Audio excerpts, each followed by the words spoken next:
Hi there, and welcome to episode 40 of the Digital Marketing Masters. I am Yolanda Rose, and I'm a digital marketer that helps business owners like you generate leads and sales online. And this is the Digital Marketing Masters show, where every week I bring you easy, actionable tips, content, and strategies that you can use in your business to grow your business online almost immediately.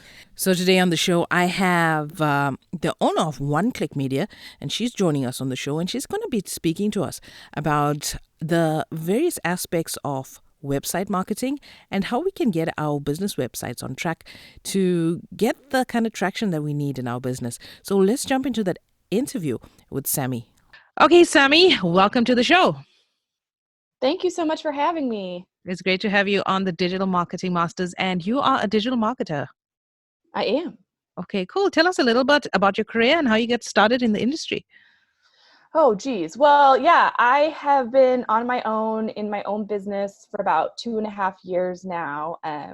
I have the First Click, which is an online learning. We have our own podcast, we have courses and memberships, and then we do a lot of free training for small business owners, startups, and entrepreneurs.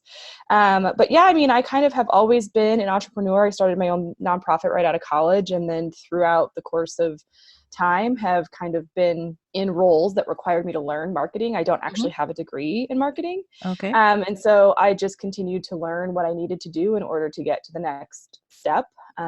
Made a lot of mistakes, tested a lot of things. And then in the job I had before I got here, it was my first corporate job.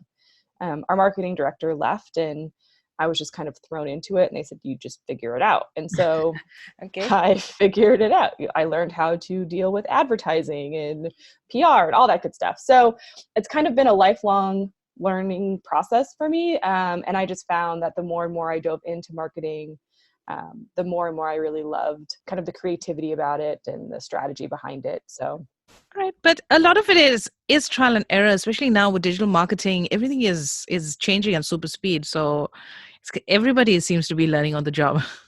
I agree. Well, and that's the big hang up that a lot of, my students have is, well, I don't want to do it because it's just changing all the time. I can't keep up. And it's kind of one of those things of, well, you got to do something.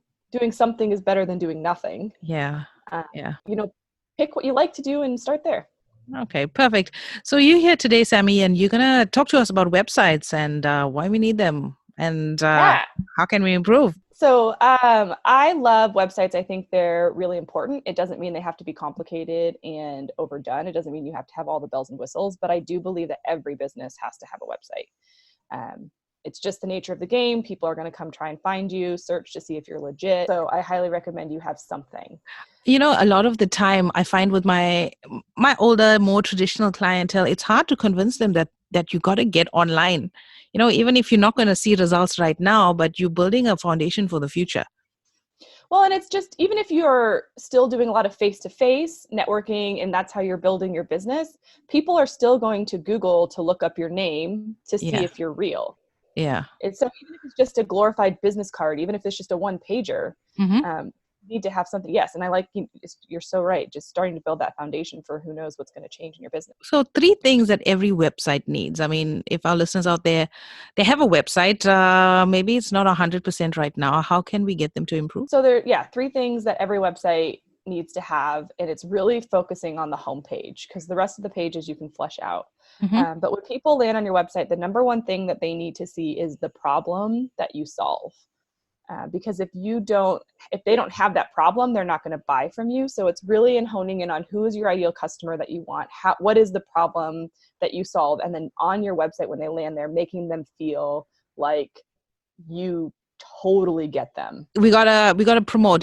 Should we have that in the hero section or further down, or that should be the primary thing that our website visitor sees when he lands on our homepage?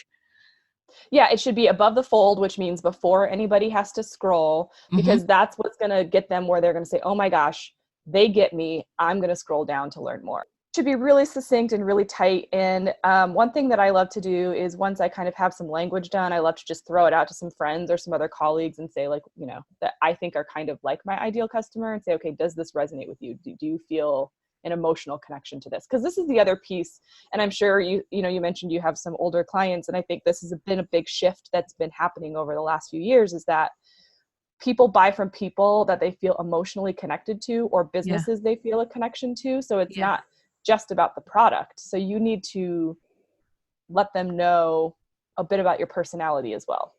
Okay, so it's that top half of the screen, or above the fold, that where we need to focus more on what problem our business is solving. Yes. Okay, cool, we got it. Yeah. And then the next piece is you want to tell them how you're going to solve that problem. So is it the product that you sell? Is it the course that you're going to teach them how to fix this problem? Is it a challenge that you're running? Whatever it is, it doesn't have to necessarily be a paid product, just depending on how your sales funnel works. But Okay. how are you going to solve that problem for them? All right, awesome. I see a lot of websites these days. They have a lot of that blog content on the top half of the page. Is that an appropriate way to have your website laid out? They have a lot of blocked content. They're blogging, their Oh, blog. podcasts, and that kind of thing on that top half of the page. Is that an ideal way to go? Yeah, so I mean, we have on our website, we use a thing called Divi Bar. It's similar if you want a free version. Hello Bar is a great free option, and you'll see that a lot on websites. That call to action that's at the very, very, very top. Mm-hmm. We use that space a lot for things like timely things. So our podcast, we use it for right now. It's running the ticker for our challenge, which starts on Monday. So that changes all the time based off of what is happening in our business in real time. But our main banner image and our language there is usually the same, because our problem that we solve with all of our free and paid content is still the same. Like, it's still the same customer that's coming in that is struggling with, getting traffic to their website, for Okay. example. Okay, cool. So you said those resources again was Hello Bar and Hello Diviba. Bar is a free option. Yeah.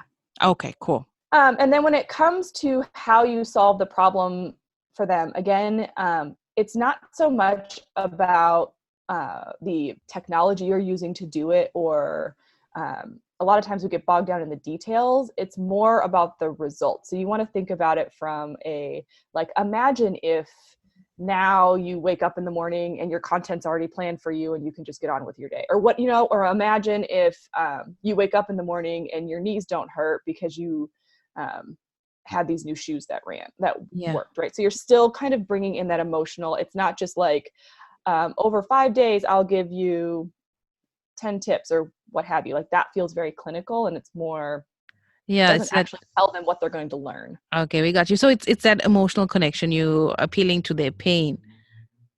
Yes. Yeah. So Hello? then the third piece that you want is then to prove that you are the person that can solve that problem for them.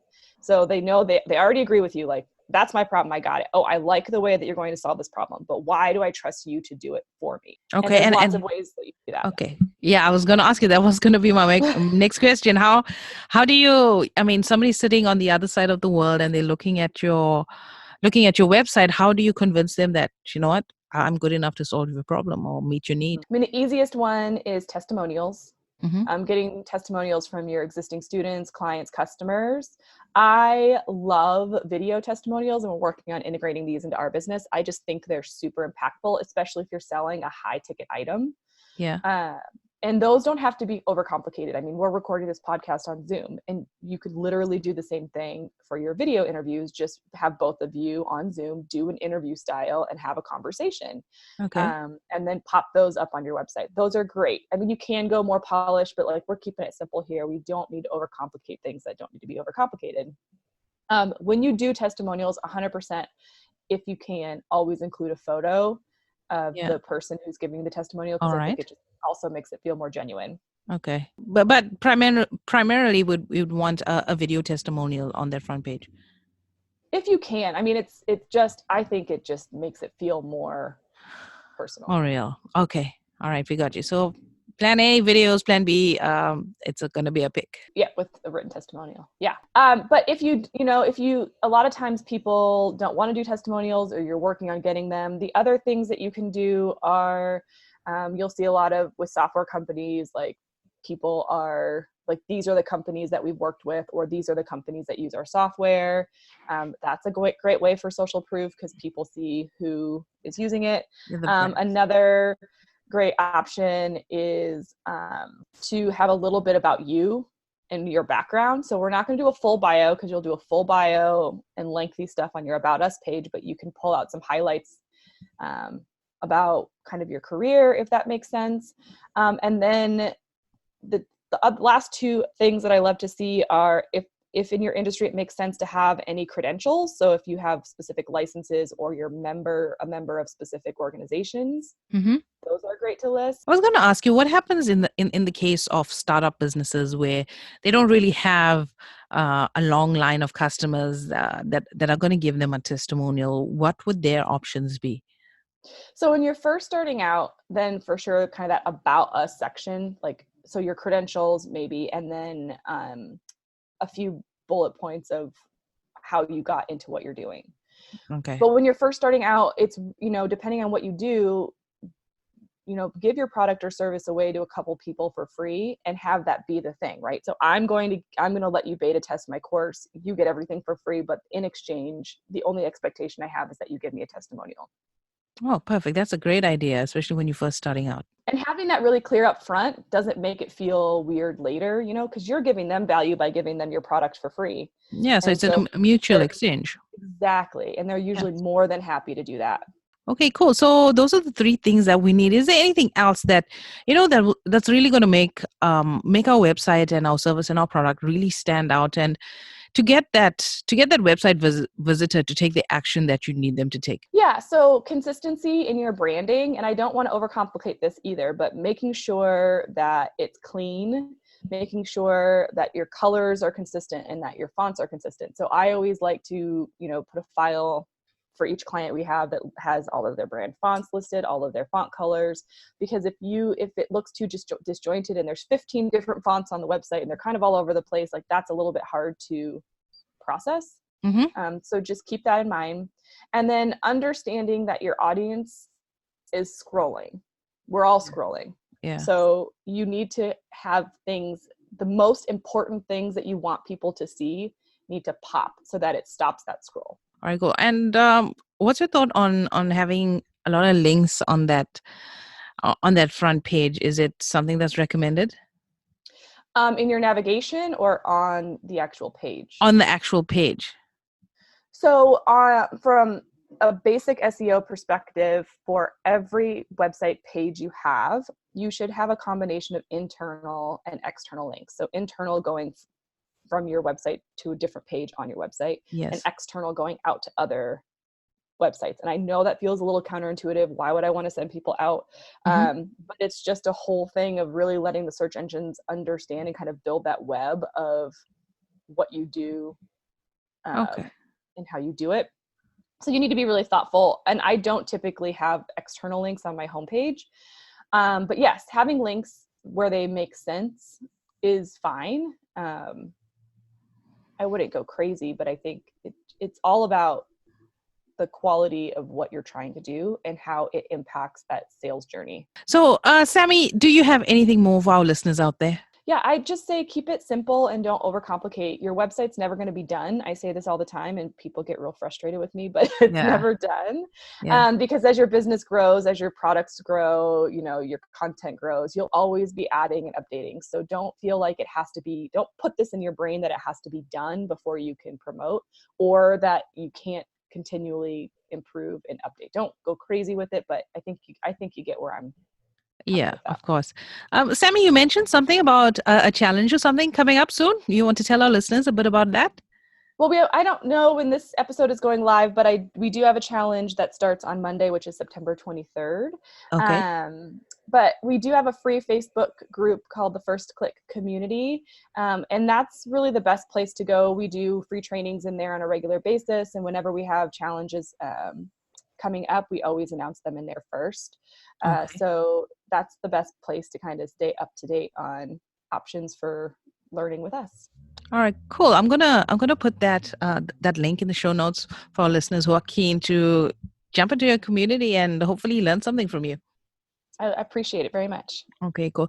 Sami, thank you so much for your time. You've really given us some really good value today, and I hope to have you back on the show sometime soon.